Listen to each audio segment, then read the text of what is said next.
Yeah, I admit, I really like this game. 4.0 really got me, and I think it's time I give my take on the yearly Genshin is dying situation. I started playing Genshin day one, where I was met with the 14-hour waiting simulator game as it took eons to download, and I was draining my campus's Wi-Fi. With how I am, I played off and on throughout the patches. Started during 1.0, dropped the game, picked up Aganu when she came out, dropped the game, played and got Hu Tao, and dropped the game for a while. Inazuma came out and I played a lot more of that, but then I just dropped the game again. The Chasm story quest came out, and that's when I slowly started to play Genshin more. The story was really good, and I was genuinely surprised by it. And with Sumeru coming out with a new element, I was starting to actually get excited. Then it came out, and I just didn't play. I really just didn't care. I'm not a fan of jungles, and I live in a desert, so I prefer if I didn't have to look at more sand. But since 2.3, I was very interested in the region of Fontaine, with it being Hydro, me learning that the Oceanids were from Fontaine, which I thought was really cool, it meeting the Nation of Justice, and it being based off of friends really intrigued me. So I pretty much skipped all of Sumeru's characters besides Nahida, grinded the game, and then 3.8 came out.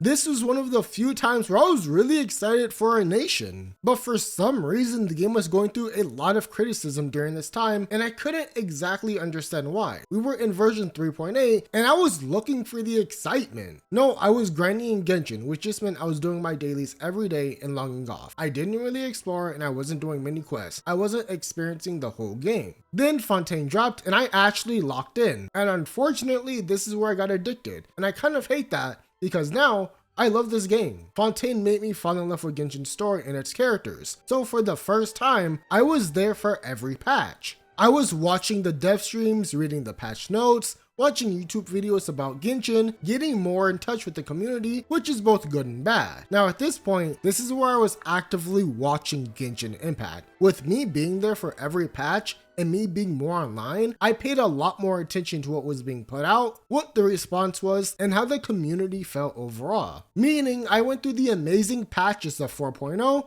through 4.2, and then got to experience the dry patches of Genshin, with many people believing that to be 4.3, 4.5, 4.6, and 4.7, with some even saying 4.8, which is kind of wild because I didn't care at all about Gaming, yet by the end of the Lanterang Festival, I really liked that guy.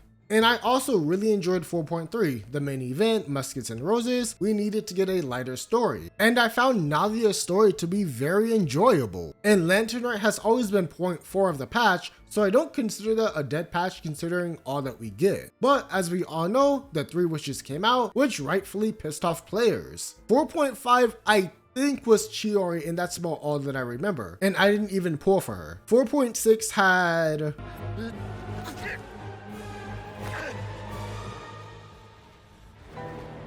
yeah, that kind of carried my attention, and that's all. 4.7 came out, and I actually have to check my notes because I don't remember what happened. We did get our yearly Density quest, albeit it was short. It was pretty good, and we also got... Okay, we did get the Imaginary Theater, which mostly everybody kind of disliked. And those were considered the dry patches of Genshin, and I feel like this bleeds into the yearly discussion of Genshin is dying. But did y'all do Cloren's story quest? It was fire. Do it. It's almost as good as an Archon quest. And it actually featured Clorend in the quest. I was very surprised. I thought we were gonna get an NPC of like a random like merchant or something. Sure, there wasn't anything big during these patches, so you know what I did? I played other games. Played HSR, Wuwa, and if you're not a fan of those other games, it probably didn't bother you that Genshin didn't have much because there's just other stuff to do in life. But here we are. The tail end of 4.8, and Genshin's biggest event and one of the best. I've played every summer event and they're fire. I really enjoyed all of them, with 3.8 being my favorite. And from what I saw,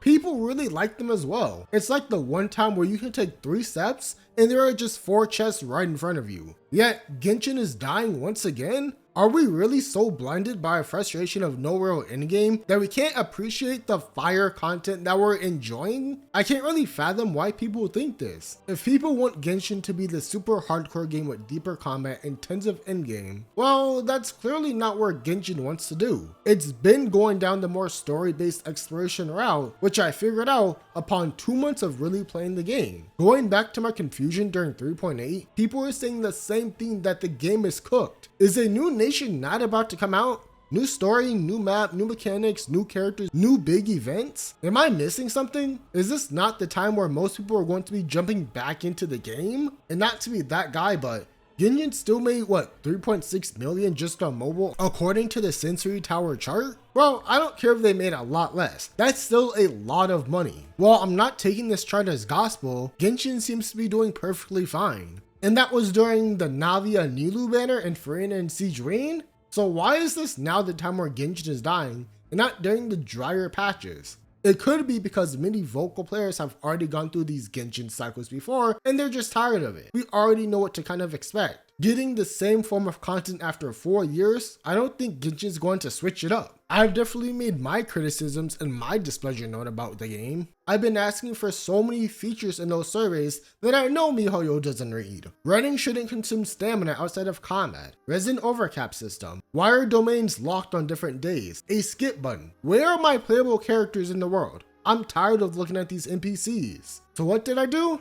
I carried on. I enjoyed the content that I enjoyed, did dailies, and eventually I just dropped the game for months. But 4.0 brought so many welcome quality of life changes. Yo, we got the encounter point system, a resin increase, focus mode, which is a huge help. You can do truance domains without doing the story quests in single player, long-term encounter points, domain overhauls, boss timers drastically reduced, and many more. And now we're restarting the cycle with us getting a new nation, which is going to bring new mechanics and possibly some bigger changes to the game. You can't deny that with each new nation, Genshin is slowly but surely progressing the game. Is it perfect? Ha! No. But I've especially noticed it with Fontaine, the strides that they are taking. Whether that be because of new competition or the devs finally kicking it up a notch, it's happening. Speaking of competition, I'm sorry, but we're not getting another game as big as Genshin in terms of popularity, and that's fine. Wuwa, despite its rough launch, is still a good game, but it was never going to be as big as Genshin. Genshin is like the Dragon Ball for the gacha space. It pulled in a ton of people from outside of the gacha space into its clutches. It even pulled people who didn't play video games into its hold. I don't believe that Genshin is going to die anytime soon. Genshin's base audience is insane. Now, I'm not a developer, and I'm not very versed in the industry. For me, the question that I keep on asking myself is what happens after Shiznaya? What happens after 6.8? It could be Kanya, we could get more of the Hexadron Circle, the fight with the Abyss, the Heavenly Principles. Is it Modsat supposed to get like an expansion? There's still so much to Genshin that isn't necessarily region restricted that I feel we could tap into, but I don't know if they'll do it. Obviously, Genshin makes massive amounts of money, and the devs wouldn't want to stop that. Now, going into Natlan, there's obviously a lot of controversy due to the skin color of the characters, as miHoYo has pulled from African and South American cultures without representing what the people from that culture look like via the darker skin tones. This has happened before with Sumeru, but I feel as if this time, people's voices are being louder. But at the end of the day, people need to not only stop spending money, but stop playing the game as well. And that's the issue, the fear of missing out. You boycott now, but perhaps later on there's a character that you really like and you get back into the game. Well, all that time you didn't play, all the dailies you missed, events ended, it might make you want to spend a bit of money. FOMO is really big in these gacha games, and that's how they get you. Even now, there's a petition with over 100k signatures, and while that's no small amount of people, compare that to the player base of Genshin, and it barely scratches the surface. If you want to boycott Genshin, then go ahead and make your dissatisfaction known. If you don't want to, then don't. I'm nobody's parent, and I'm not going to tell anybody what to do. As a young black man, am I surprised? No. Am I disappointed? Yeah, but I'm just really not surprised. But from my perspective, while this does put a shadow on Natlan, I don't think a lot of people really know about it. Not everyone is on Twitter. Not everyone knows or even cares about the issues. Genshin is a casual game. Most of the player base probably just plays off and on, or does the daily chores and gets off. Not really invested that much with it. I can only assume this, but I feel like many of the signatures are on the western side of the world. While I know that CN is showing a dislike, is it really enough to stir up trouble for miHoYo? So when there is a new nation coming, most players will just hop back in, play a bit of the story, get some exploring done, and then go on with their lives. Myself personally, up until Fontaine, I wasn't aware about the Genshin controversies that were going on. The community outrages, the review bombs. I was literally just seeing if there was a pretty character that I liked. I'd do some dailies and hope RNG gave me what I want. Instead, I got like a freaking C9 gene or something. Perhaps people just want Genshin to die off, but with how big of a game it is, MiHoYo would literally have to stop making content for it. Like, completely. And I feel like there's still so much that they could / are going to do with the game. But another year of Genshin and we gotta talk about the annual anniversary rewards. I'm already seeing people saying that this will really kill off Genshin this time. I doubt it. It'll piss people off, they'll throw maybe 4 wishes at us, and we'll carry on. You know, if we got treated better, maybe people would actually want to support your game and spend a bit of money. I don't mind giving the WoA devs $5 or $15 a month for the daily pass and the extra BP rewards. But for Genshin, they stingy, and we know that they don't care. The community has banded together before, but not a lot of changes have occurred. And in regards to feedback, I really don't think MiHoYo cares all that much. As long as their main market, the Asian market, is happy and they're getting their bag, they're happy. Back to Natlan though. I'm excited, but not in the same way as 4.0. I had such a big bias going into Fontaine, of course because of Hydro, France, and then the first trailer had me craving so many characters. But the story took me by surprise, the characters did. So while I'm not exactly hyped for Natlan in the same way I was for Fontaine, I'm still really excited for the story. I know it'll be different, but I still expect it to be of the same quality, if not better once they kinda tweak up the pacing issues. I've recently gotten into HSR, and after completing Pinnaconi's story, I can say that MiHoYo can write. While I'm not aware of ZZZ's story, most gacha games' story early on tend to be not as engaging, unfortunately. But I always thought that with a new nation, it'd bring this new sense of hype to the game, a time where more people were excited. I get not everything is going to be perfect when entering Natlan, and while I think the 5.0 developer discussion was disappointing, I'm keeping an eye out for the livestream to see what exactly they've been cooking.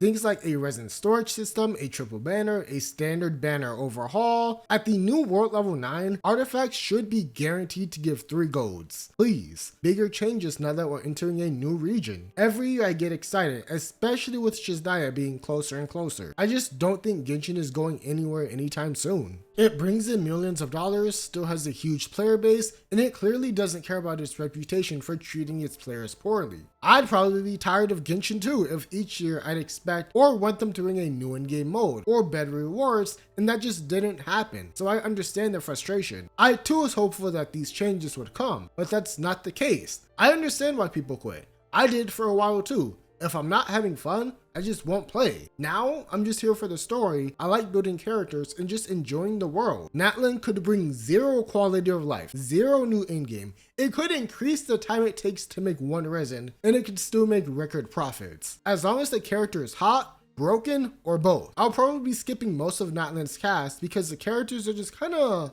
meh to me. The Archon will probably be broken as usual though, but unless Columbina or La Signora pulls up on a banner, I'll probably pass. Let me know your thoughts though. Is Genshin dead for you? Is this its last chance? Or was last year its last chance? Or the year before that? Or next year? I hope you win your 50/50s, and I'll see y'all in Natlan.